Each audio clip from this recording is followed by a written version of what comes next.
Hello guys, and welcome back again. I'm here with Dominion 6, and in this video I'm not talking about any particular nation or I guess specific strategy. I'm going to be talking about horrors, the units, and some possible strategies you can think of relating to them.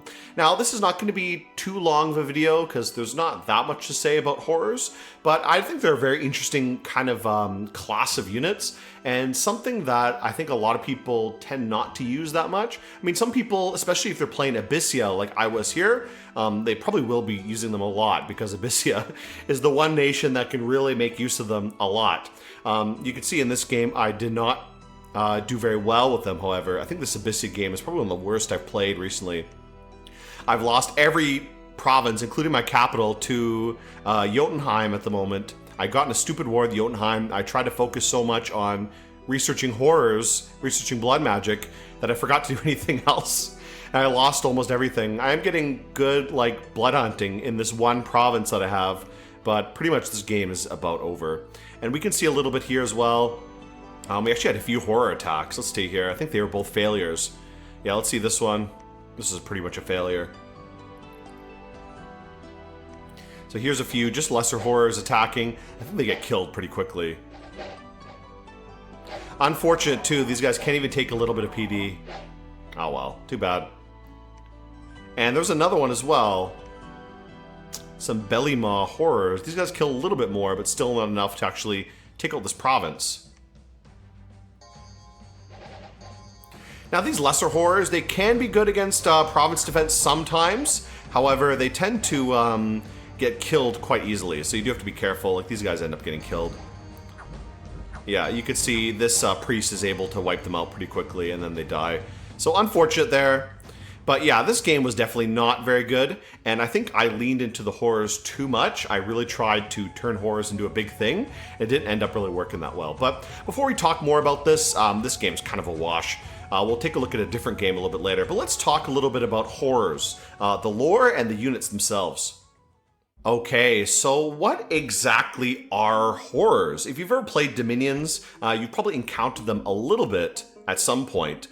They're always a constant feature in the background of the game, and especially if you ever reach the end game, which is, I guess, the end of the world, you'll definitely encounter some of the most terrible horrors. But they're always a constant threat, basically, to everyone. They're the true kind of neutral faction in the game, because basically they never serve anybody, they don't really have any of their own interests, they don't really want anything, they just attack kind of at opportune times. They're almost like animals in that way. Now, what exactly are horrors? In the game, horrors are a class of unit that you can interact with. You can summon them, but you can never control them. They're totally neutral. They'll happily attack you as much as they will attack your enemy. And sometimes they might even attack you even more depending on who you're using to summon them and so on. They're very dangerous. Even interacting with them at all has the chance to leave your commander horror marked, which basically highlights you in the void to these horrors as basically a juicy meal to eat. So they can be very threatening in that way. They can take out basically anybody at any time. The most common way you'll interact with horrors is through these assassination attempts where they basically pierce through the void, try to consume your commander, and then vanish immediately after. And there's many different types of horrors, all the way from very weak and flimsy ones like the ones I showed previously, to incredibly powerful ones that are equal if not superior to the likes of the pretender gods. Now, according to the lore, what exactly are horrors? Regarding the in-universe background on horrors, I've always found them a bit mysterious, which I assume is the intent behind them. There's not really a lot of information on them, and a lot of the information that is there is pretty vague. They're clearly creatures of the void. A lot of the information about them mentions the void, and all of them have the void sanity trait, which is a universal feature of all void creatures. But they're also firmly distinct from the other void creatures which you will interact with. For example, if you ever play as Relay as the Illithids, you'll often summon things from beyond the void through the void gate. And even the Illithids themselves are void creatures. But there's a very deep disconnect between those void creatures and the horrors themselves. They're also distinct in their deep connection with blood magic, which Relay notably lacks. The Illithids themselves seem to be terrified of horrors, and perhaps avoid blood magic entirely out of this knowing fear from ages hence perhaps. In the mod Worthy Heroes, for the early age Relay, there's a special doomed Aboleth hero who does have blood magic uniquely, which is very rare for any kind of underwater faction. And in the description for him, it says that he spent too much time staring at the void, monitoring the void, and somehow was poisoned by it or tainted by it. And not only does he have blood magic available, which is again very rare for an underwater creature, but he also is horror marked, and he will slowly gain horror marks over time. So it makes me think that for some reason the void horrors are notably very distinct from anything else in the void and much more terrible. It's also a possibility that the Illithids themselves are horrors. I've heard people say this, that the Illithids are a type of horror, but I'm really not convinced of this because they don't really have anything in common with the horrors beyond the fact that they're somehow both from the void. In my mind, what separates horrors from the Illithids and other entities summoned through the Void Gate is their alignment and their general disposition. The Illithids are organized and intelligent, much like, for example, the Elder Things or Yithians that you might be able to summon on occasion. They're organized, they can form societies, civilizations, unlike the horrors. They're also quite sadistically evil and enjoy tormenting other races they encounter, which ultimately leads eventually to the grand coalition of basically every other race against them in the late age, as their aquatic empire slowly collapses under the weight of dreams and nightmares. There's also the issue of alignment in general. While I consider factions like the Illithids to be more like neutral evil, because they're very self-interested, but they don't really have any care at all. They're also not chaotic for sure, they're very organized. And the demons I would probably label as chaotic evil, while perhaps maybe the undead, like Urmor or Lemuria, as a lawful evil faction, I really don't think the horrors are evil at all. Rather, I think they're more like a chaotic neutral faction, just a force of nature simply existing in reality. And their violent attitudes are more a result of the disruption of reality that all the races of this world of dominions partake in, using blood magic, using terrible arcane forces, and ripping reality apart, almost seems to create these horrors out of just nothingness, rather than that being the result of some kind of malicious intent. Most horrors seem almost predatory rather than being particularly goal-oriented. They don't seem to have any interest in doing really anything beyond consuming what they think of as tasty prey, much like any other predator would. Even the Doom Horrors, whom in their sheer power would not be misnamed as being almost like gods of the void, really seem to serve more as a force of balance rather than any kind of sheer destruction. This leads into the concept of dominions as a whole, with entropy being the central theme of the entire game. All of Dominions is about decline, slow decline, decline in everything, decline in morals, decline in magic, decline in just levels of civilization that are possible. Everything just slowly declines and falls apart and collapses, even in a particular game like you're playing itself. Time stretches onward and everything fades, from the magic and wonder of the world to even basic things like just concepts of justice, morality. By the late age, every single faction is so twisted and mired in sinister dealings, it's hard to see any of them really as noble anymore. They're either horribly abusing the forces of just the astral sphere, the void, using tons of astral magic to basically rip reality apart. That's basically what astral magic is. It's not really based on the world like the elemental magics are. It's twisting the nature of reality into something else. And even more than that, in every playthrough, you must bend and break the laws of reality so hard, kill untold millions, both in war or even just using huge amounts of blood magic, as basically every faction does in the late age, all for the sake of power. It's no wonder that the sheer abuse of reality, these entropic forces, must simply exist by necessity in order to prevent things from either getting out of control or becoming too static. Now, is this an intentional thing? An intentional factor of reality that these horrors kind of play the opposite role of the power-hungry, almost like consuming factions of the world itself, or are they a result of the kind of horrible attitudes that people take on the world, as in the abuse of reality, the abuse of magic? Does that lead to the horrors basically existing and growing in power, or were the horrors already there acting as a balancing force? It's hard to really say.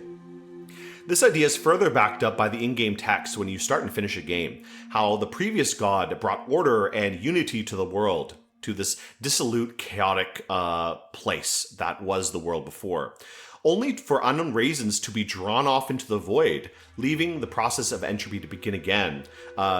Gates that were sealed are now unlocked. Chains that were steadfastly bound are now weakening, and so on. Everything is weakening, breaking, opening, falling apart, and that process only continues until a new god can arise and reunite the world back into its crystalline, purest form of basically the early age, or I guess I should say the pre-early age. Whatever age exists prior to the early age of just total purity and perfection. That is the age that is created after the slow dissolution ages after ages. Now, moving back on to the game itself, let's talk about some of the best nations, in my opinion, if you want to make use of horrors. Horrors are both astral and blood aligned. I kind of mentioned before when I was talking about my lore ideas, they almost seem to me just simply a result of reality being broken. Both astral magic, which is incredibly powerful and basically relies on twisting and breaking the fabric of reality, and blood magic, which relies on basically systematic torture and abuse to do anything. Both of these increase as the ages go on in terms of their popularity, I guess. And both of them have very terrible kind of effects and drawbacks. And they both seem to basically create the horrors almost. The first nations I would think of as being pretty good horror nations are the nations of early age and late age Mictlan, specifically because of the Moon Priest. The Moon Priest is an Astral 2 Blood 2 mage, and you can recruit him just off the bat with Astral 2 Blood 2. That allows you to do some pretty basic horror stuff without any boosting. You can call horrors or send lesser horrors pretty easily. In battle, calling a few lesser horrors can be pretty nice to help deal with the enemy, especially if you can spam some horror marks on them. That will allow the horrors to focus in on your opponent rather than you, and make use of that. Another good nation, I think, is Hinnom, especially early-age Hinnom. Perhaps late-age Gath could be pretty good as well, but I think early-age Hinnom is much better just because the Baals, for example, and Melkarts are pretty much out-of-the-box horror spawners or horror users. Maybe a little bit of boosting to make them more effective, but they're all quite good at that. And this suits the very sinister nature of Hinnom in general, where they're just basically serial abusers all throughout time. The last nation, and probably the most well-known, is Abyssia. Specifically, middle and late-age Abyssia are probably the best. And between these two, these are definitely the best horror nations because the warlocks are the premier horror spawners, horror senders, and so on. Out of these two, definitely late-age Abyssia is a bit superior to middle-age Abyssia, both because it's just a better nation and they really have much more blood hunting potential than middle-age does. Middle-age, you're stuck with basically whatever you can get from your capital. Late-age, you can recruit blood hunters from any fort, so it becomes a lot easier to collect blood slaves. Now, what about horror grades? There's 3 grades of horror that you'll interact with. The most common, and probably the one you'll be seeing and using the most, is the lesser horrors. Not only does this research level come a lot lower, so it's a lot easier to use, it's also much easier to cast. And they're pretty useful. You can summon them in battle, which is pretty nice. They're not that effective in a big battle, but they do help in kind of turning the tide a little bit, especially in certain situations where, for example, your enemy is using a lot of astral mages. If you can summon a few lesser horrors, they'll kind of be drawn to those astral mages and pick them off very quickly. And usually these little astral mages are quite weak, so they'll have a hard time defending against a bunch of horrors coming to attack them, especially if the big army is off fighting you somewhere else. Next are greater horrors. These guys are much more powerful. These are equivalent, I don't know, to like a very good thug, if not something a bit stronger. These guys are very powerful, very strong, very hard to deal with. And these guys can, in some situations, even wipe out an army just with 1 or 2 of these guys. It depends on the composition of the army, of course, and you know how big it is. But I mean, these guys can do a lot of work. They're very, very good, very powerful. And the most common way you will use them, most likely, is summoning them in a battle. You can use the Send Horror spell as like an assassination, and that's an excellent way to basically take provinces. These guys have no issue with province defense, so they're very easy to just pop even pretty well defended provinces. The problem is that Send Horror spell, the assassination spell, comes at level 9 blood, which is really, really late in the research tree, so it's definitely a late game option only. The last level of horror are the Doom Horrors. These horrors you'll almost never see outside of a cataclysm or very, very unfortunate circumstances, which we'll talk about later. These are the most powerful horrors. They're all unique, so there's only one of each of them in the world at any time, and they can never die. If they get killed, they will just return to the void and come back maybe later. So they're immortal in a truly immortal way. Let's talk about some lesser horrors. So the basic lesser horror, there's nothing really that special. I mean, they're ethereal, kind of floating teleporters, so they are not that easy to deal with for most basic units, but any units with magical weapons I think will be able to deal with these guys pretty easily, and even then breaking through the ethereal is not like that hard either. But still, they're quite strong units, and if you have enough of them, if you can summon a bunch of these guys, they can be very destructive. So for example, in a battle, if you have a bunch of your let's just say you have a bunch of the Mictlan Moon Priests summoning these guys. They can be very effective if you summon a bunch of them. Again, especially if you're facing enemy Astral Mages, because they will target Astral Mages first, and they will tear them apart. A few other lesser horror options are these ones. There actually are quite a lot of lesser horrors you can get. They're all fairly similar in terms of their power and effectiveness. I guess some are kind of better than others. I think the Mantis, the Horror Mantis, is quite good, mostly because it gets 4 attacks. It's quite strong, and it has a lot of durability. It's not ethereal, though, which makes it a little bit harder to deal with. I would say out of these, maybe the Brass Claw Horror is the weakest because it's not ethereal. That or the Spine Membrane Horror. I'm not really sure, but both these are quite weak. The ones that are ethereal that have multiple attacks are quite good because, again, ethereal is a little bit harder to break through. The Float Cat Horror, even though it's pretty weak, it only has 2 attacks, but because it's ethereal and spirit form, it is a little bit harder to actually hit, which makes it a little bit more durable. But again, these guys are all fairly consistent. There's not really much to say about them. Now let's talk about the Greater Horrors. These are the much more powerful units, and we'll see in a game I'm playing, not the Abyssea game, but a different one, how these guys can be very effective in certain circumstances. But let's take a look at these horrors here. So we have the basic Greater Horror, as well as the Gore Tide Horror, and what is this one? The Mind Slime Horror. These guys are the main Greater Horrors that you'll be able to summon. And they're all very strong. They all have multiple attacks. They're all very beefy and powerful. All very large as well, so they can basically overwhelm anyone else. This Greater Horror, the basic one, is also ethereal and spirit form as well, so he's very difficult to hit. And he does have a lot of benefits, like having the Fear Aura as well, and the Horror Deserter effect, which is almost like an extra level of fear on top of this, on top of the basic fear. It causes enemies to basically desert if they see the horrors because they're so horrible.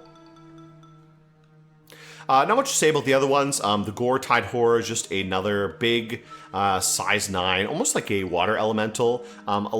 Basically a little bit more powerful water elemental in that way. Very powerful, very good hitting attack, and he has a regeneration, which is nice, so he's much more powerful than water elementals would be on land. He also has level of invulnerability, so he's a very beefy kind of attacker. The other one is the Mind Slime Horror. This is a built-in mage, so he can cast some different spells. Level 5 magic, level 5 astral, level 5 magic, so not going to be casting anything too crazy, but still he can cast a bunch of spells and still be quite dangerous. He also has the ability to destroy thrones, so usually this guy will not be traveling around the map, but if, for example, he can through some way, if he's in an army somehow, I don't know how that would work out, but if he's somehow around the map, he does have a possibility to destroy thrones, which is pretty dangerous in some ways if you're making use of horrors in that way. But either way, let's continue on. Lastly, we have the Doom Horrors. These guys are the most terrifying and most terrible horrors you'll ever encounter in the game. Luckily, they're all very rare. They're all one of one, unique, and you'll almost never see them unless you're incredibly unlucky or you've reached the Cataclysm, at which point these guys will start spawning and basically start wrecking the entire game and destroying the map. Let's go through the Doom Horrors here, just to kind of get a little bit of background on them. First, you have Agon, the Eater of Dreams. Not much to really say about this guy. He's very powerful. He does have a Soul Slay attack, so he can be incredibly deadly. All of these Doom Horrors are very, very powerful, so there's not much else to say beyond that. Like, basically, they are equivalent to a very strong pretender god kitted out to be a fighter, a warrior. Like, they're equivalent to gods, basically, and they're more than super combatants. They're incredibly hard to deal with and very difficult to kill as well. It is possible to kill them, but not easy to do it. The special thing about this guy is units that he kills, he will raise them as lesser horrors called Soul Torn, which are also quite strong. And again, this makes this guy quite a bit more difficult to deal with. Next is Scabiel, the Maker of Ruins. This is the probably first Doom horror that you will see often in the case of a Cataclysm, mostly because he usually spawns first, and he has the strongest fort destroying and throne destroying abilities. So he can basically destroy any fort in one turn. He kills tons of population, he causes tons of unrest, he's a huge siege bonus, and he also destroys thrones 100% of the time. So this is the guy who will basically be making beelines to your thrones during a cataclysm and consuming them. So he's very deadly, very dangerous, and he's kind of like a one unit game ender. The reason he spawns immediately in the Cataclysm usually is basically to end the game, because once he starts eating thrones, anybody who owns a throne is either going to be winning the game if he eats all the other thrones, or out of the game entirely. Next is Kurgi, the Slave to Unreason. It's another very terrible horror. Now, he's immobile, he doesn't move, however he will teleport around the map. What makes him very terrifying is not only his Theft of Reason ability, which causes feeble-mindedness and also a soul-slaying effect, but he can also horror mark huge groups of enemies, so that's very terrible as well if he's fighting a bunch of your units. And he can use the spell Master Enslave. He has level 9 research level and 10 astral magic, so he can really cast this quite easily. One cast of Master Enslave and suddenly your entire army is gone. So this is very dangerous, very deadly in that way. And again, just stealing entire armies from you can be very terrifying. Next is Herver, the Abomination of Desolation. This is one of the more powerful horrors. He's another caster, very powerful magic level, both 8 astral and 6 glamour, so you can cast a ton of different spells. He's not much else special about him. He does have 100% throne destroying ability, but beyond that, he's just a very powerful mage caster. As well, he summons a bunch of false horrors in a battle, so it's basically like fighting one Doom horror and 10 greater horrors in a battle, because these false horrors, unless you pass a certain check for ability to see ethereal or see glamored units and such, they're basically equivalent to a normal horror. So this guy's incredibly powerful, very dangerous. And this is also the one horror connected with dreams in a lot of situations. There's an item in the game called the Dreams of Herver, and it kind of relates that this guy is somehow connected with dreams very deeply in some way. So it makes me think that for some reason this horror might have a deep connection with Relay in some way.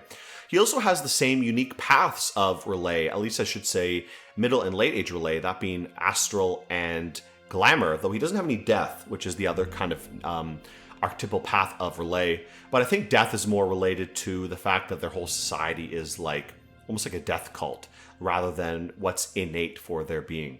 So I do wonder if this guy has some kind of connection to Relay. He also looks kind of like a fish, so I kind of wonder that in some way, if there's any connection between that. In some ways, he kind of looks a little bit like an Aboleth, almost like a very twisted, horrible-looking Aboleth, so I do wonder if that's somehow related. Next is Negiru, Orchard of Souls. This is a fairly new Doom horror for Dominion 6. He causes units he kills to become tainted souls, much like the Eater of Dreams. He also has a soul slay effect, so he's very dangerous to deal with. And he spreads something called the Void Fields, the Void Orchards, which is something unique for this guy. He will create these Void Orchards, which basically spawn more tainted souls around them as he travels around the map. So he is another unit that basically taints the map as he travels around. Next one is, I can't even pronounce this, but Cirkva, the Void Flame. I don't really know much about this one. This is another new horror coming in Dominion 6, and he's very unique in that all the other horrors have these very dark, gloomy theming of, again, being void creatures deep in the void, being always related to darkness, absence, entropy. This is the only horror that almost seems to be the opposite. He's light, brightness, almost like creation. So I do wonder about this one. There's not really much lore related to it. It does mention in his description that he was somehow connected with the collapse, the very recent collapse of a great civilization, but I really don't know what that could be. Maybe it is Abyssia, because by the late age, Abyssia is like falling and collapsing, so maybe that could be it. I really have no idea though. It could also be Hinnom. In the lore, the nation of Hinnom is slowly collapsing and being consumed over time. By the time of the Middle Age, only Ashdod and another city are left, and by the late age, basically the whole civilization is destroyed. You have the cities of Gath, but this is basically a far shadow of what used to be. The old areas that used to be Hinnom are now totally gone. So I do wonder if the Void Flame is related to that, but I kind of doubt it. Next are these two special Doom horrors, the Hunter of Heroes, Raku, and Urmor, the Eater of Gods. These two are special in that they have a specific taste in mind when they're hunting for someone to kill. The Hunter of Heroes specifically targets any unit that is labeled as a hero. So these are usually commanders of great ability, great renown, very powerful commanders, and especially those who are on the leaderboard of the top heroes of the game. So in every game you play, there's a leaderboard of a certain number of heroes, and Raku will almost always try to target those heroes specifically to consume. The Eater of Gods does the same idea, except targeting pretender gods rather than any specific other unit. So he will specifically go after any kind of pretender god that he can find. And all throughout the game, there's always a very minute chance, but a constant chance that Urmor will just suddenly appear and eat your god. It's always there, and it can only increase, but it can never go away, regardless of what you do. Now let's talk about horror mechanics. When a horror is trying to choose a target to attack, it has a select list of choices it might make. The first choice is always going to be anyone who has a horror mark. It doesn't matter if you just casted horror mark on an enemy in battle. If you cast horror mark on an opponent and then summon a horror, the horror will almost always go for that horror marked enemy. So horror marked is the first. Next is any units with a curse effect. So any units that are cursed, that's kind of the next step down. They will try to go for them. After that is any unit with astral magic. So I have a very funny clip where I summoned a horror, and the horror actually attacked my mage because my mage was the only astral mage on the field at the moment. So because of that, I should have made it, took a moment to horror mark some of the enemies first, but I kind of forgot about it. So the horror just turned right around and attacked my own mages instead of attacking the enemy. Next is basically just any commander. If there's no astral mages, no horror marks, no cursed commanders, they're basically just going to go for any commander on the field. They might prefer like mages over non-mages, but it seems just kind of random. They just tend to attack anybody basically. And the absolute last choice for any horror are mindless units. They will actively avoid mindless units and not attack them at all. Most of the horror mechanics don't work on mindless units at all. However, in the case that for some reason the horrors are in a battle that includes mindless units and there's no other option but those mindless units, they will attack them eventually. So if you're in battle with like a golem and the only thing in the battle is you and a horror, the golem and a horror, eventually the horror will attack the golem. So it's not like immune to horrors exactly, but almost immune. Like a lot of the horror mechanics just will not affect mindless units at all. Now, each turn, no matter what, throughout the game, every non-mindless unit in the game, every non-mindless commander has a chance to be attacked by horror, specifically assassination attack. This is the most common way that horrors will interact with the game, and probably the most common way you will see them is through these assassinations, where horrors just suddenly appear and attack your units. Now, the way you calculate this is based on a few different features. First of all, you start with just number one. You either add one to each point of local magic scale, or for drain, you subtract one. Add another +1 for each point of local misfortune on the scales, and you subtract for each point of luck. If the unit is cursed, add 10 for each horror mark on them.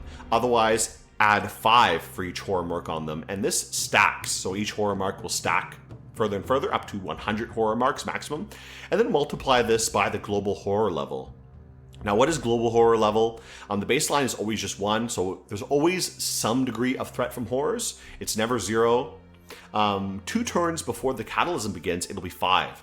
1 turn before the Cataclysm begins, it'll be 10. During the Cataclysm, it's 20. And if the spell Astral Corruption is up, it's a flat base of 10. Unless the base is already 10. So if it's during Cataclysm, it's not like Astral Corruption will add 10 onto the 20 of Cataclysm. It'll just be superseded by it. So it's basically 10 unless it's higher than 10. Now, you take that global horror level, you multiply your initial score by the global horror level, and then you find your final score. You find your final score out of 1,000, and this is your overall chance at any point in the game, any turn, to be attacked by horrors. And again, this is calculated for every single unit, every single turn. For most of the game, the horror level is very low, and actually in many provinces it might be negative, so you might have 0 chance to be attacked by horrors. For example, maybe in a province with only 1 or 2 magic scales and 2 luck, it might only be 1 out of 1,000 chance to be attacked by horrors, especially if you're not horror marked. Even with a horror mark, the chance of being attacked by horrors is quite low. It might only be like a 0.5% chance. The problem with horror marks, though, is these things stack, and if you do get attacked by horrors and survive, you will get more horror marks. Every time horrors attack, they horror mark their opponent. So even if they lose, you end up with a lot extra horror marks, and these only increase until the unit basically dies. Now let's talk about Astral Corruption and the Cataclysm.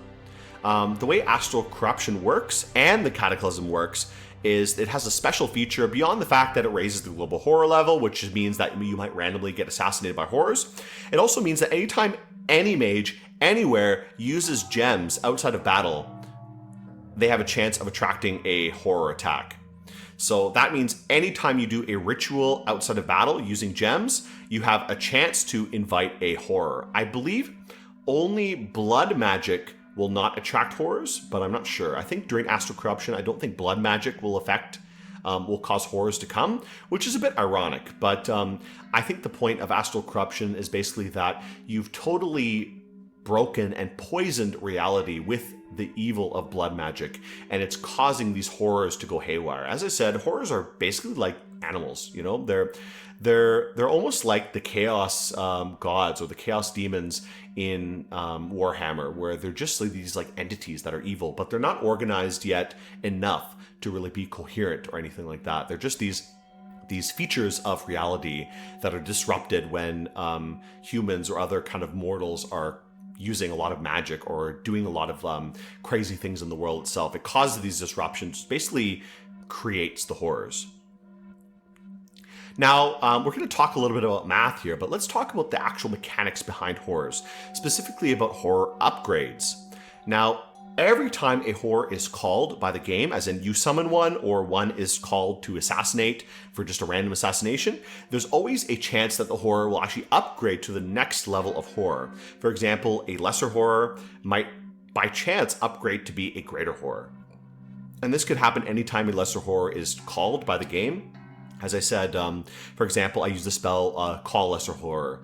That lesser horror has a chance to be upgraded to a greater horror under these circumstances. So you start with a base level of 5. You add 1 point for each level of local drain on the scales. Now, this is quite funny. I looked this up, and from the information I could find, it seems that everybody agrees it is drain, which is weird because it seems magic affects the scales for horrors in other situations. But for this one, it's drain, so it's a little bit weird. You multiply the value up to this point by 5. You add an extra 20 for each horror mark on the guy who's drawing the attack. This is only for assassinations specifically. So whatever unit being assassinated, you add an extra 20 for every horror mark. Add half of the global horror level, round it down. Multiply that value at this point by half of the global horror level, and then round it down again. We can call this value a level of G. So the attacker has a G, whatever number G is, in 1,000 chance of being at least a greater horror instead of a lesser horror. But it doesn't stop there. Even a lesser horror has the chance to upgrade a third time to be a doom horror. So if you're particularly unlucky and you get hit by a send lesser horror attack, that lesser horror in very, very, very rare circumstances might end up being a doom horror, which is very, very funny if it does happen. I've seen, not in that case happen once, but I've seen it happen before where, for example, someone used the spell send horror, which is sending a greater horror, and it ended up being a doom horror, which is really, really terrible, but funny when it happens because there's nothing basically you could do. You just die. Now, talking about the upgrade mechanics from a normal horror to a doom horror, you start with the number we calculated previously, letter G. You divide it by 10. You call this new value D for doom horror. If D at this point is lower than the global horror level, you just make it equal to whatever the global horror level is. If D at this point is still lower than 3, you can at least make it minimum of 3.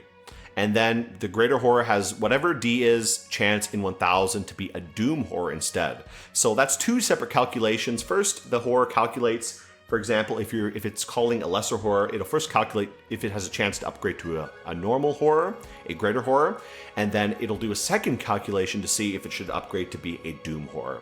So that's two levels of calculation, so it is very, very uncommon, aside from situations where, for example, the guy has tons of horror marks and it's the middle of a cataclysm, then you're going to be getting doom horrors everywhere.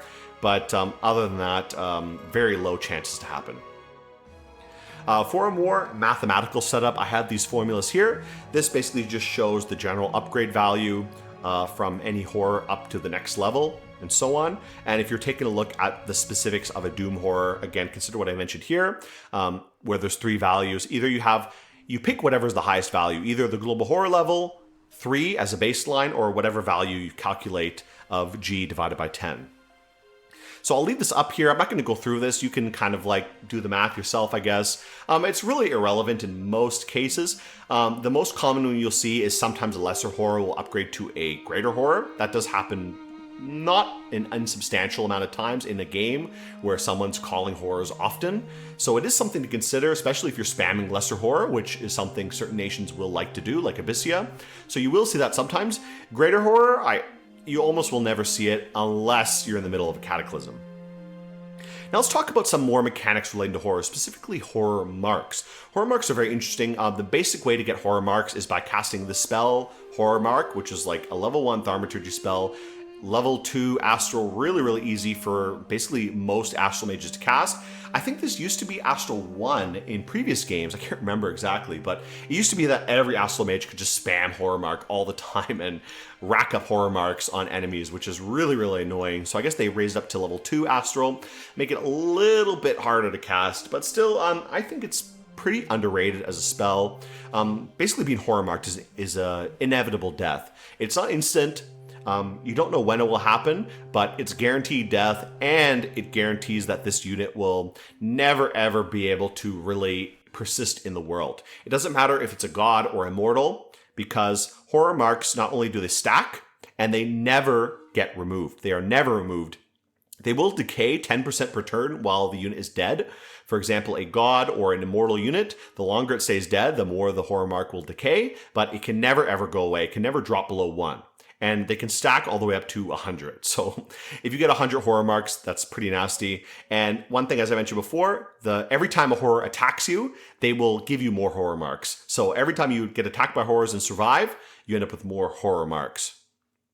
There's a lot of other ways to get horror marks too. For example, some items like the Lightless Lantern and many other items with the Taint effect do have a chance to horror mark you every turn. The Lightless Lantern is a really common example because many people will forge tons of these and give them to all their mages, and it ends up with a non-insubstantial number of mages getting horror marked by the end of the game. It's a pretty small chance though, and it's a big research boost, so people still do it anyways. And like I said before, in normal gameplay, having 1 or 2 levels of horror mark is not a big deal. So it's kind of like irrelevant a little bit. You could always try to defend those mages, but I wouldn't really bother. You can also get horror marks from certain special sites or even certain special events. For example, this event and site related to the Veil of Infinite Horror. This site will cause horror marks to anybody in there, as well as misfortune in general, which raises the chance of being attacked by horrors. As well, when you find this site, it causes an event, a global event, which raises the world percent chance of getting horror marked by 2%. So everybody in the world will have a flat rate of 2% per turn of getting horror marked. So this is a pretty bad event, and there are other events like this too, like the horror cult quest line, which is pretty fun. But there's a lot of different ways to get horror marked beyond just the horror mark spell. Let's talk about some horror spells. The first one that you'll probably interact with and be using the most is the Blood 4 and Blood 5 spells, Call Lesser Horror and Send Lesser Horror. Call Lesser Horror is a battle summon spell. This summons a random group of lesser horrors to fight in the current battle. They are neutral, they are uncontrolled, so they're just as likely to attack you as they are your enemy, which is not good, but there are ways to mitigate that. For example, as I mentioned before, because horrors tend to have preferences, if you cast Horror Mark on the enemy, they will always go for the enemy first. And again, if you're fighting a nation with a lot of Astral Mages, they will tend to prefer eating all those Astral Mages before they eat your mages. Send Lesser Horror is a remote assassination spell. You can use it, for example, for taking weakly defended provinces or just assassinating isolated units, which sometimes happens. Usually it's good for just popping provinces or harassing small groups of enemies. Next is the big brother of these, which is Call Horror and Send Horror. These come much later in the game. Call Horror is pretty useful as an in-battle spell because greater horrors are quite good. You can use the kind of cheeky tactic of summoning greater horrors in the battle and then running away. Send Horror only comes at Blood 9, which is end game kind of level magic. It is very powerful as both it can basically take any province with just province defense and even some small armies. As well, it makes for a great assassination spell because it's very, very powerful. But again, it's come so late in the game, it's hard to really make much of a strategy with that. The other horror spells that are pretty interesting are Send Dream Horror. This is more of a utility spell. It causes a huge amount of unrest in whatever province you cast it in, and it also creates a horror called the Defiler of Dreams who will hide in the province. And if he's found, he will fight whoever finds him and have a big battle. He's equivalent to a greater horror, so he can cause a lot of damage as well. But this is just a way to basically cause a ton of unrest, basically. The Horror Seed spell is a really interesting spell. This basically seeds an enemy with a parasitic horror, and this parasitic horror will hide in that enemy and spread more horrors to other units in the same province. So, for example, if you seed one mage, that they will spread their seed, their horror seed, to other units in the same province, and keep spreading it continuously until they're basically discovered or killed. This horror will not do anything. It will not be released. Only if this unit dies, somehow will it be taken out. I think there is a chance that the horror will sometimes break free, but it's pretty low. However, the parasitic horrors will eventually break their enemy and transform them into horrors. So this is basically a way to, again, cause a lot of problems for the enemy because it basically poisons their units and causes a lot of destruction, especially in the late game. So again, taking any of these units and turning them into horrors is very terrifying, and these horrors are also subject to the same upgrade possibility. So if you have a bunch of horror seeds going, spreading more parasitic horrors, that could be a lot of destruction as the game goes on. Very chaotic and very fun. Now let's talk about some basic horror strategy. I have a few strategy ideas when playing with horrors. The first one, and the one I'll show in a video coming up, or not in the video coming up, I'll show after I'm done talking about this, is making use of this item called the Horror Harmonica. This is a level 9 unique artifact weapon, and this allows you to cast 2 spells. First of all, when the battle starts, it will cast Wailing Winds, which causes a huge morale crash for the enemy, as well as allows the user to cast the spell Call Horror, regardless of its magical abilities, which is a very powerful spell and very useful for certain types of playstyles. Specifically using with a Golem. Now, because the Golem is mindless, he will almost never be attacked by horrors, even the horrors he summons, so he can jump into battle, start playing his harmonica, and summon tons of horrors, and then basically just leave while the horrors tear apart the army. And I'll show an example of this working exactly like that. It's very funny, very cool to do. It's only a late game spell because, only a late game tactic because you have to get to level 9 construction, which can take some time. And you can only have one of these golems at one time because you can only have one artifact at a time. So only one horror harmonica in the game. You can't make more than one. So if you do manage to get it, you can have your little golem Pied Piper go around and start summoning horrors all over, which is really, really funny to see. And again, I compare him to the Pied Piper, except instead of summoning children, he's summoning horrors from beyond the void. Another more simple horror strategy beyond just doing assassinations is sending a few mages into battle. First, you can get your little mages to cast a bunch of horror marks on the enemy, as I mentioned before, and then your bigger mages can use the Call Horror spell to summon some big beefy horrors and then also run away. So that way you end up with an enemy with a bunch of horror marks fighting a big group of horrors while all your own units just skedaddle and fight again later. So this is pretty funny as well. Kind of like a trap strategy, I guess, with horrors. It does require a little bit of setup because it takes time to cast the Call Horror spell and the horror marking. So you do have to be careful. Be careful especially that because you're using astral mages to cast these spells, that they don't get attacked by the horrors themselves. And that did happen to me in a game, which I'll show a little bit later. But let's move on to one game I was playing and talk a little bit more about some horror strategy. Okay, here was a game I was playing as Ulm, and this is a nation most people don't think of as a horror nation, and it really isn't. It doesn't really have any native blood. I did take blood magic on my god. Where is he? He's doing a little bit of blood hunting at the moment. Not being that successful, but you know, I just want to build up some blood magic. This is pretty late game, so I'm trying to get up my blood level all the way up to level 8 so I can start summoning vampires and building up a bit of a blood economy, but that may not even be necessary. At the moment, I'm at war with Agartha, and let's see if I can find my Pied Piper here. He's around here somewhere. Oh, here he is, Rolf. Okay, there he is. So this is my Pied Piper. He has the Horror Harmonica. It is tainted, but because golems cannot get horror marked, it doesn't matter if he holds it. Mindless units cannot get horror marks, so it doesn't really matter if he holds all these things. So this is my Pied Piper. He's pretty kitted out. This is a very beefy thug.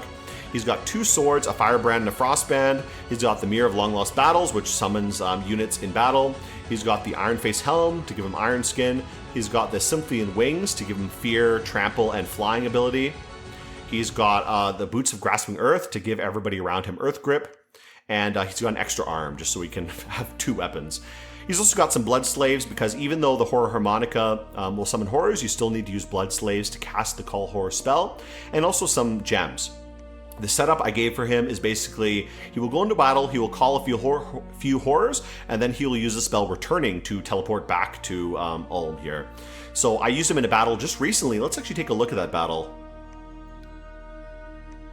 Where was that battle? Here it is. So this is the battle here. I lost most of the units I had. These are just some random chaffy units, but we also took out this big sieging force of Agartha here. So let's take a look at this battle. And he was able to escape because he used the spell Returning. So you can see this is just some random chaff that was in the fort. Agartha was sieging this fort. We also have the Wailing Winds enchantment active at the moment because of the Horror Harmonica. And he's going to call a horror here. Let's actually stop. I think he did already call a horror, right? No, not yet. I think he's still doing it. Oh, there it is.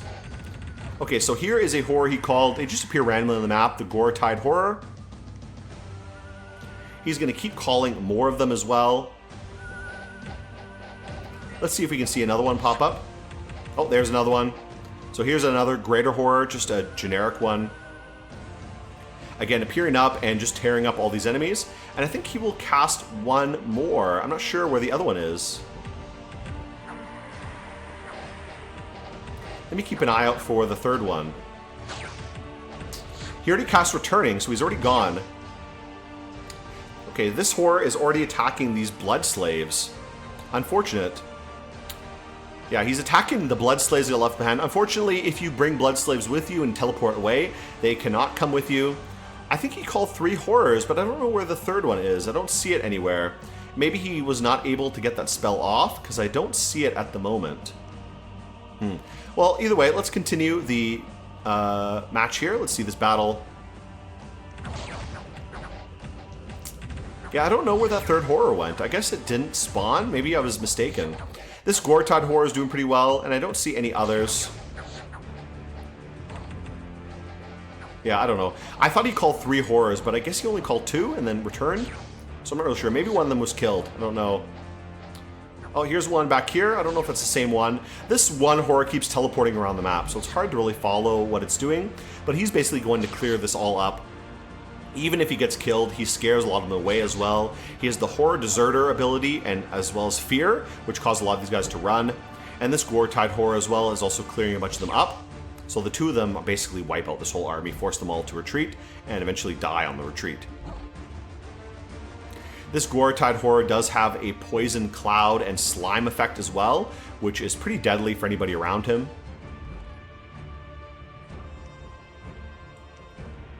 Yeah, so he clears this up very well. So you can see how powerful the strategy can be. That was a big army.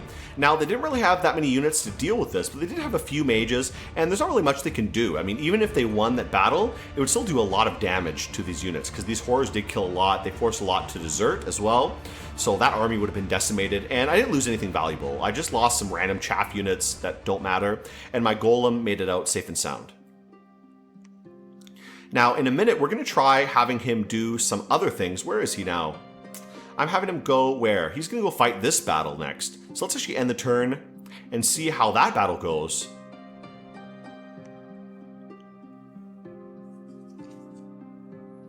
Okay, there was a battle here. Let's see where the golem went. Uh-oh, he died. Oh my god, that sucks. Seriously, he died? What happened to him? Oh my god. This is the big problem with Dominions. You can do all these things to prepare, and then something bullshit like this will happen. So what happened to him? Did he get killed by the horror? Okay, he summoned 2 horrors. Summoned another horror. 3 horrors. So what happened to him? Where'd he go? He left. Oh, he's fighting in the battle? Why is he fighting? Oh my god, what an idiot. So why didn't he cast Returning? Oh my god. He went off script for some reason. He has gems to cast Returning. Oh, so he stayed here and fought the horrors? Oh my god, what a fucking dumb thing.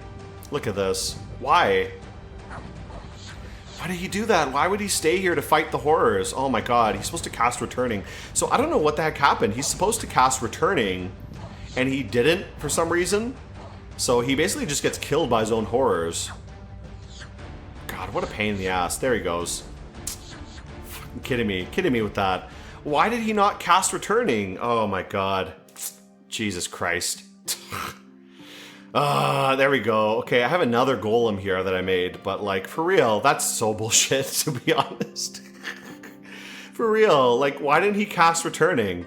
Oh my god, I have some other thugs around here fighting. This is just the issue with Dominion sometimes. This kind of bullshit that happens. So annoying, honestly.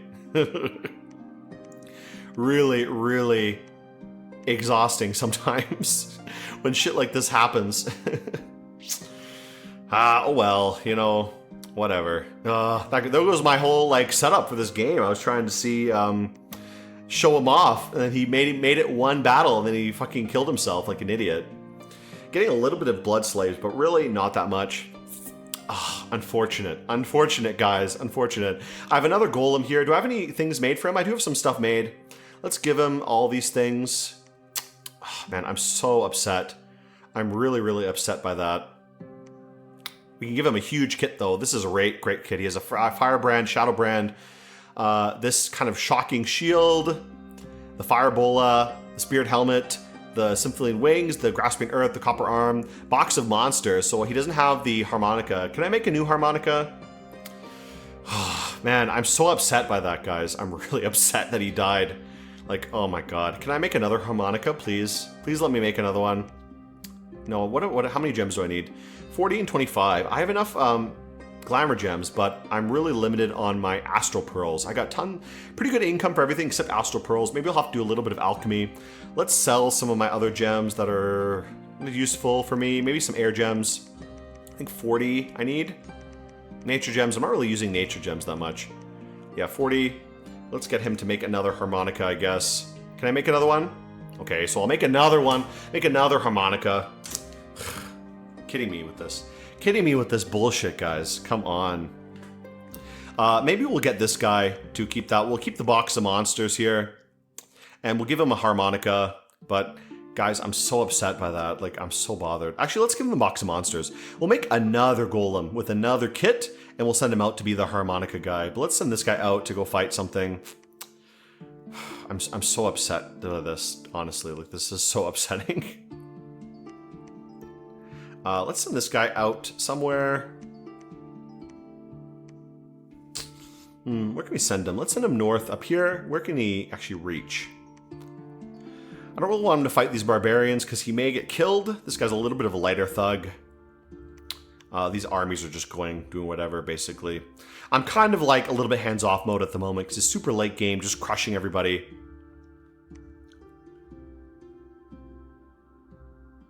Okay, let's see. Where is that golem? Do we beat this one? Beaten by defending forces of Ulm? Where is this? Dead Forest. Oh my god, another big army here. Peace Haven. Okay, alright. Golem. Let's see this battle with the golem. This golem with the box of monsters. Another kind of like Pokemon spell. He can just summon random monsters. So this is pretty fun. I like this item. It just summons random bullshit, to be honest. It just constantly summons monsters. So he's really tough to defeat. He can wipe all these guys out easily, and these monsters just clear everything out as well. Now, does he have, I forgot to put something on him. There's another item I like to use for the golems, which helps them regenerate, because normally golems can't regenerate, but I think I forgot to grab it. But yeah, he can wipe these guys out easily. And look at all these monsters. Yeah, this guy's like a one-man army. The box of monsters is maybe a little bit of a better strategy than the harmonica, to be honest. Boy, okay. Yeah. Cecily defended our fortress. Huh?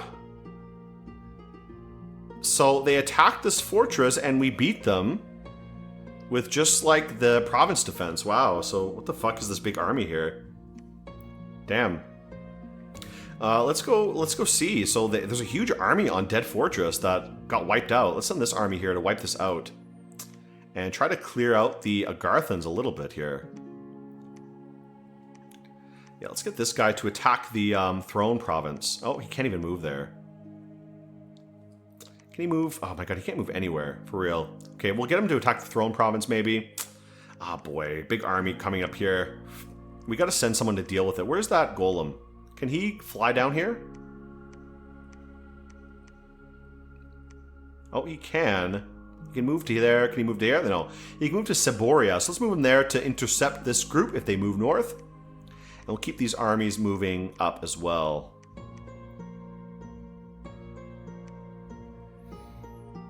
Okay, so we have to deal with this first. We'll try to send these armies around. Let's send this army around somewhere else, maybe up to here, and try to push up this way. This area is blocked by a river, though the Agarthans can pretty easily cross the river, it seems. Okay, what else? I did make the Horror Harmonica. Let's actually get this guy back to blood hunting. Let's see if we can summon another golem. Now, as I said, I'm really lacking on my astral income. I have no astral mage except my god and this guy who I empowered in astral. I guess I'm gonna have to do a little bit of alchemy, which is unfortunate. I think it's 30 gems for the golem, 35 I think. I don't really like to do alchemy like that, but sometimes you kind of need to do it. Let's get another golem. Yeah, okay, we'll get another golem and we'll also craft some more gear for him as well.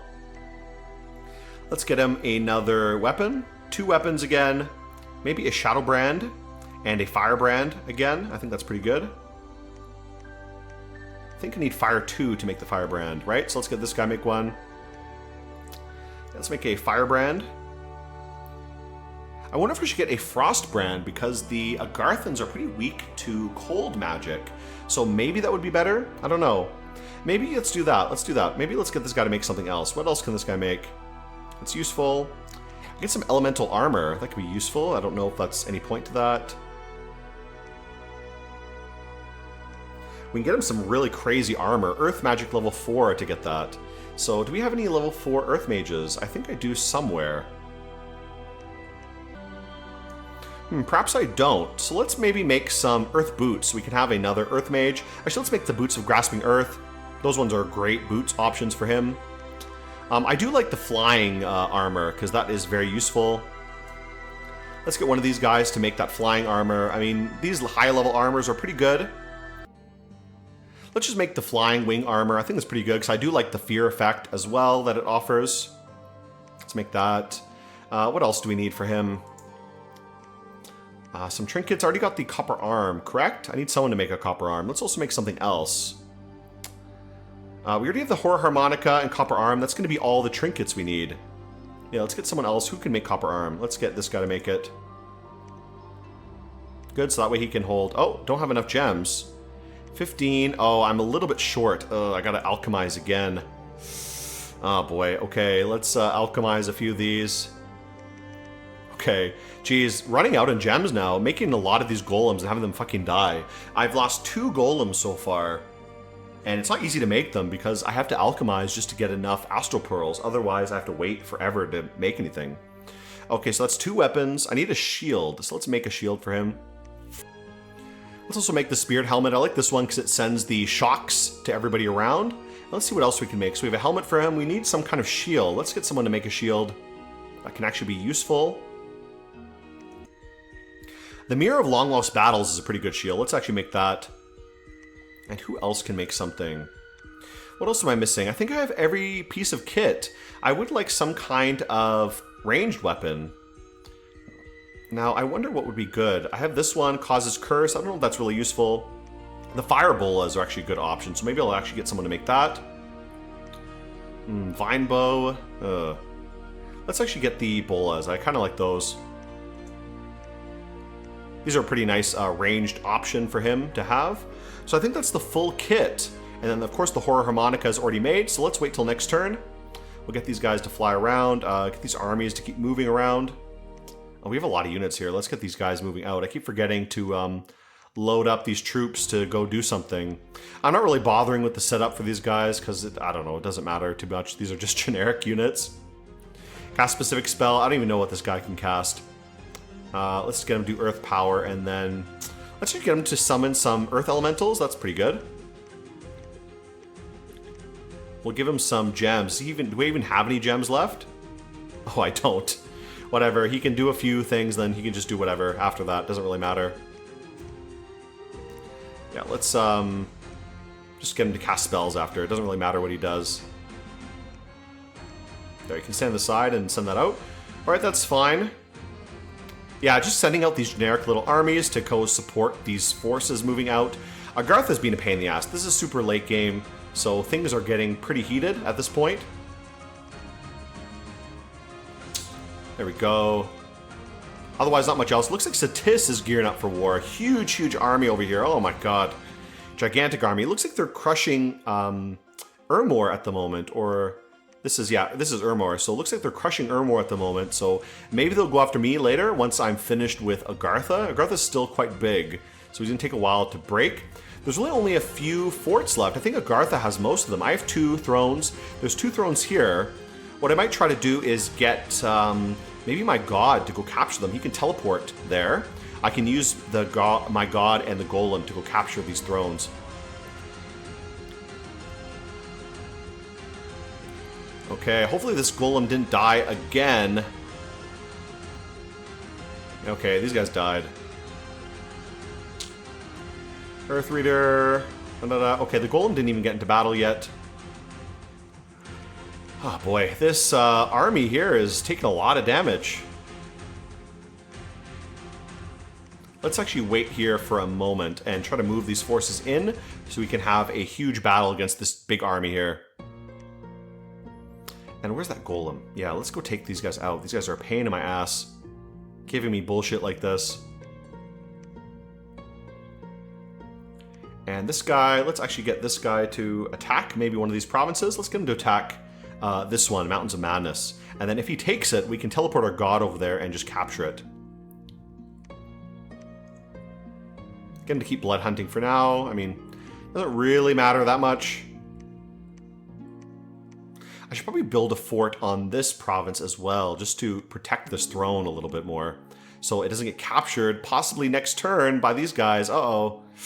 I don't want to lose that throne. It's going to be a pain to get it back. Is still here. I've been fighting for a lot of the game.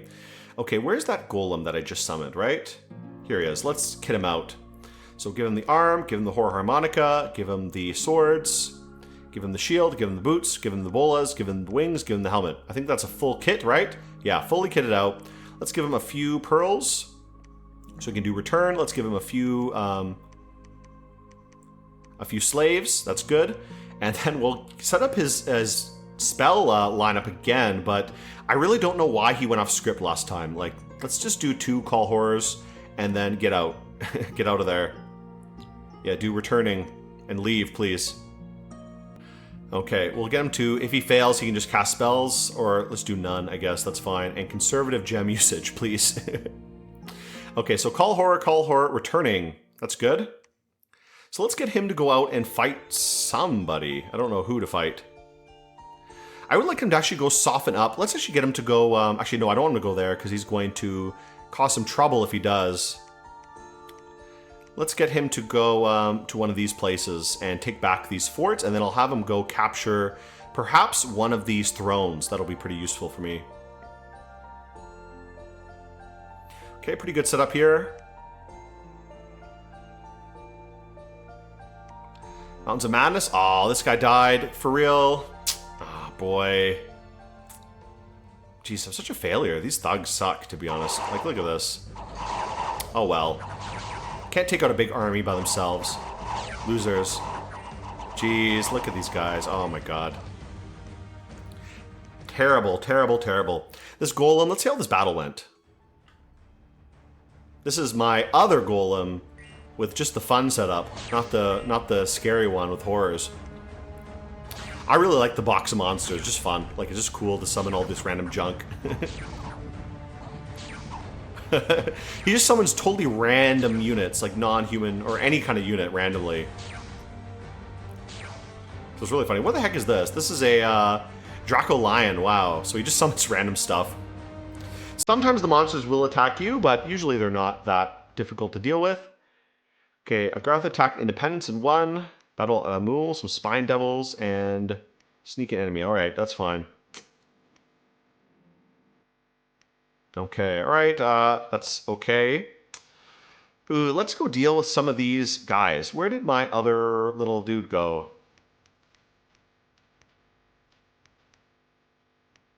Oh, I forgot to even send this guy out, right? So let's go clear out these areas. Yeah, I'll send both these guys to start clearing these areas out. And let's converge on this area, the Dead Forest here. And can this guy actually make it to Dead Forest? Can he fly that far? He cannot fly that far. I mean, he can't fly far at all. Okay, let's get this guy to deal with this army, the horror summoner, and this guy to go deal with this random province. Because he can't fly very far, apparently.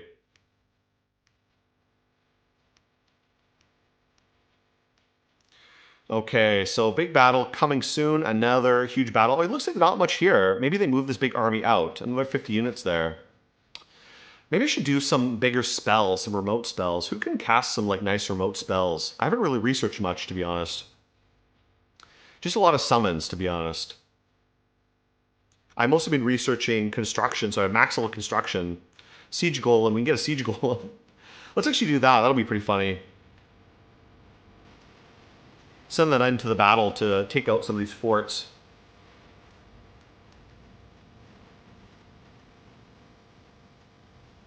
Okay, we'll send this army up to go deal with whatever's over there.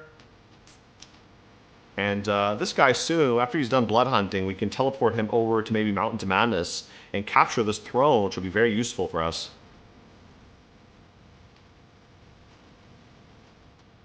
Let's see some battles. This golem, which golem was this? This was the monster summoner, right? The box of monsters guy. Yeah, this guy's really good, to be honest. This is way better than the harmonica. But his setup is pretty good, and having lots of little monsters to cause trouble is pretty funny.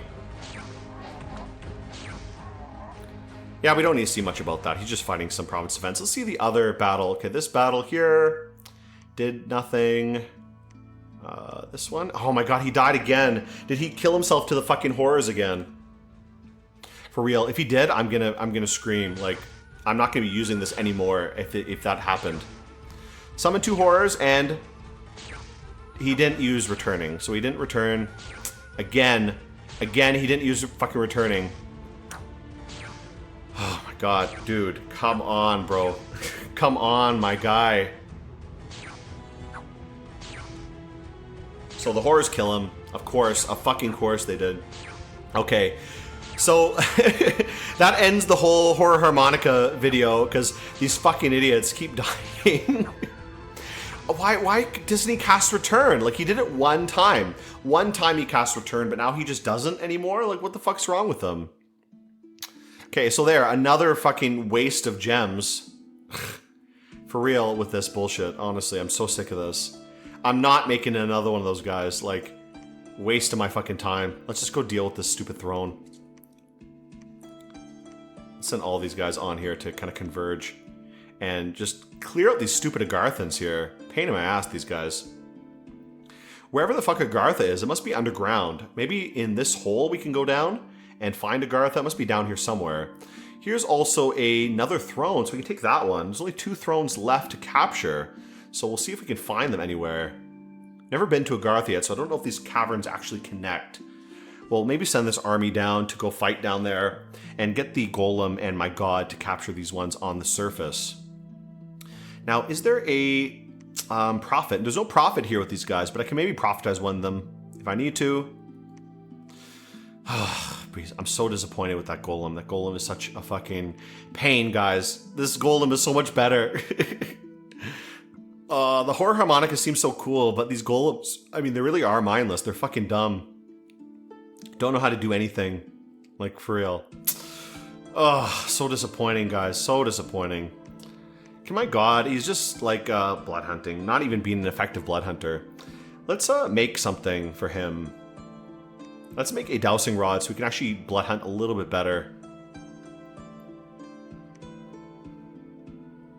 I do want to get some vampires, that would be nice. Mountains of Madness? Oh my god. Bruh, kidding me. Kidding me. How many guys are even here? This is like a tiny little PD army. Oh my god, I'm so unhappy right now. Look at that, bro. Come on, dude. How's this guy getting beat up so badly? Oh, it's just... These Agarthans are just too tough. Just rip them apart. Ah, bro. Come on, dude. Ah, that sucks so much.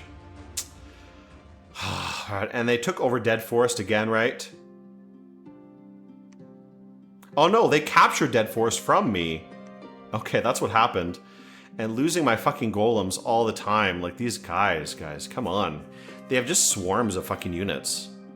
Disgusting. I hate playing this kind of game. Ugh. Whatever. I don't know what to do. Pain in my butt with this kind of thing. I have a lightless lantern. Let's give it to one of these guys. I don't know who. You can have one. Oh, and I have this thing. Yeah, I was going to give it to this guy. Have the death staff. Get him to do some death spells. Can he do any kind of death spells? Summon a Mound Fiend. I don't even know if I should bother getting into death, honestly. Do Well of Misery, but that's going to cost a lot to level that up. Oh boy, I'm so disappointed with this game right now. Like, really not turning out fun. I guess that's the final lesson on horrors, you know. They're not really that useful. Okay, we breached the fortress. Let's invade. Can we storm the castle? Probably gonna be a big failure, but whatever. Let's just do it. How'd that battle go? We captured the fortress. Nice. Okay, did that. Good. This fortress has like swapped hands like a dozen times at this point. And what the fuck is doing? Was fucking dead. They're still expanding out here. I don't know what they're doing. They're just attacking random stuff. Just being a pain in my butt in general. Like, ah, boy. Ah, boy, oh boy, oh boy. Alright, whatever. You know, just take all these little provinces from Agartha. Agartha's kind of collapsing, but they still have just tons of units in these places. They're just pumping out units from this stupid little hole in the ground. Like, give me a break with this.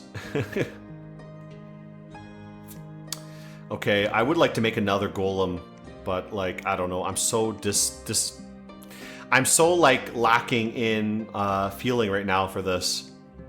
Like, this game is just like ruined my feeling of trying to do the horror harmonica thing.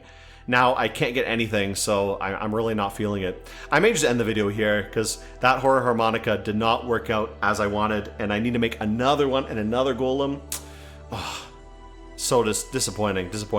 So either way, guys, that's my final verdict. Horrors are disappointing in terms of actual gameplay utility. I think unless you really surprise someone with a lot of horror spam, they're really not that useful. Sorry guys, sorry if you watched the whole video and waiting for this, but that's my final verdict. Horrors kind of suck. But either way, guys, I'll see you again next time, and I'll see you around, guys.